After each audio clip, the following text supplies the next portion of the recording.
Welcome back to our panel on AM Agenda. Sophie Mirabella and Jason Clare. Jason, the government's under a fair bit of pressure at the moment when it comes to the number of asylum seekers. It's 100 boats and counting. You've reached the century.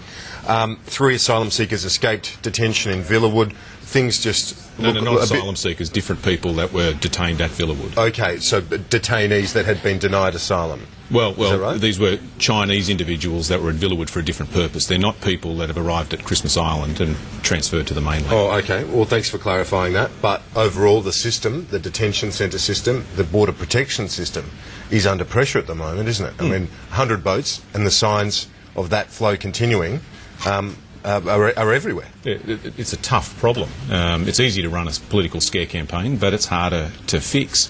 The reasons why this is happening are pretty clear. If your place is on fire, you're going to flee. That's why Vietnamese people fled Vietnam when the communists took over in the 70s. It's why Afghanis fled when the Taliban took over a couple of years ago in Afghanistan. It's why Jewish people fled Germany in the 1930s, and it's why Sri Lankans are fleeing Sri Lanka now. If there is a problem at home, people are going to flee, and it's the same thing that we're seeing now. Well, more asylum seekers are being moved from Christmas Island to the mainland. Brendan O'Connor, the relevant minister, was on PM Agenda yesterday. He denies it's because Christmas Island is full. Let's hear what he had to say. Well, I've heard that conjecture. I can only say to you, David, I'm advised that people have been brought here to be sent home, or indeed, if they are coming here, they're here to be settled. And there may be other reasons, but no, I've not been given advice to the contrary. The Home Affairs Minister, Brendan O'Connor. Sophie, the opposition's been very critical of the government and suggesting that Christmas Island is reaching capacity. Apparently, it's not just yet.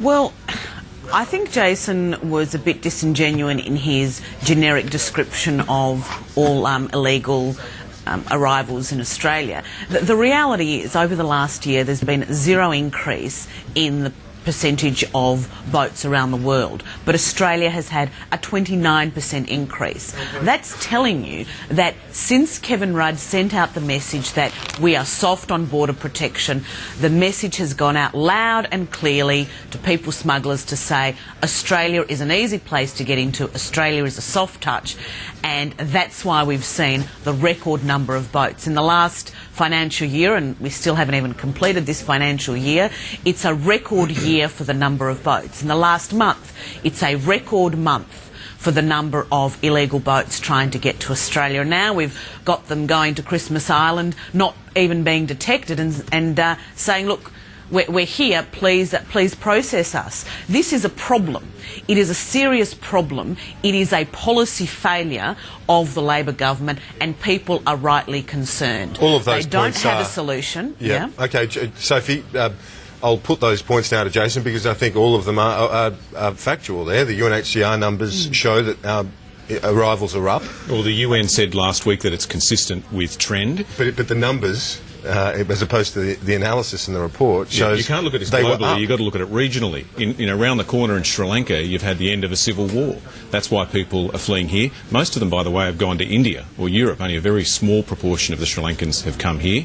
Destabilisation in Afghanistan has meant people are fleeing there again, and as a consequence, people are going to seek safe haven.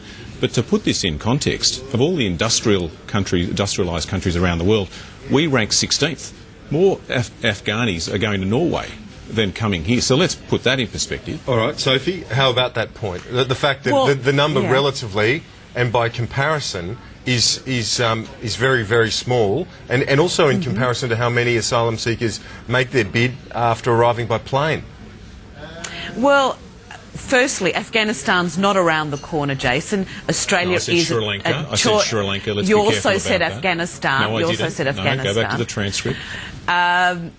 But Australia is a choice destination. Secondly, I don't want to compare Australia, neither do other Australians, to the worst world case scenario. We want best practice, and there was best practice under the former government, so much so that during the last election Kevin Rudd wanted to say, I'm a younger, paler version, conservative version of John Howard. We now know that's not true. We now know the intention and the suspicion that some some of us had all along, that Labor would return true to form and go soft on border protection, is exactly what has happened, and that is an indictment on the current government. They don't have a solution. They do not have a solution, and it's not good enough to say, well, Norway's getting proportionately more. Why don't we compare it to the situation that this government inherited? Just as they inherited a surplus, just as they inherited huge cash reserves,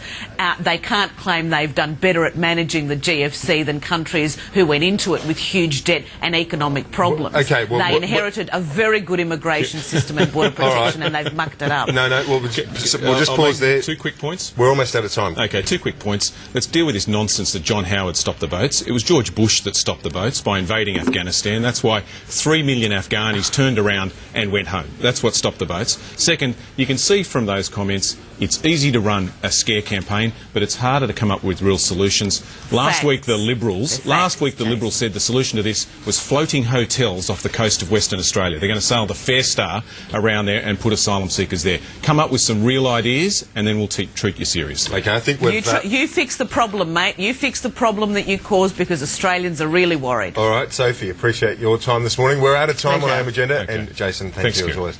That's all for this edition of the program. Don't forget to join David Spears. He'll be along at 4:15 Eastern Time for PM Agenda. I'm Kieran Gilbert. Thanks for your company.